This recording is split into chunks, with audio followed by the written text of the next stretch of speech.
iniintindi, wala masyadong pinakain. RCA!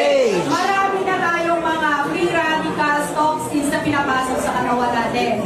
Andiyan na yung unhealthy lifestyle, late ka na matulog, ay maulan ngayon, kakain mo lang ng bulalo. Sabihin, dahil sa lifestyle natin, sa unhealthy diet natin, and sa mga toxins and free radicals na pumapasok sa katawan natin, ano ang kayang ibigay sa iyo ng protection na Calvin C natin everyday mag-take. Makikita natin, natutulungan niya yung katawan natin na maiwasan ang mga sakit. Tulungan yung katawan natin na proteksyonan against dun sa mga sakit.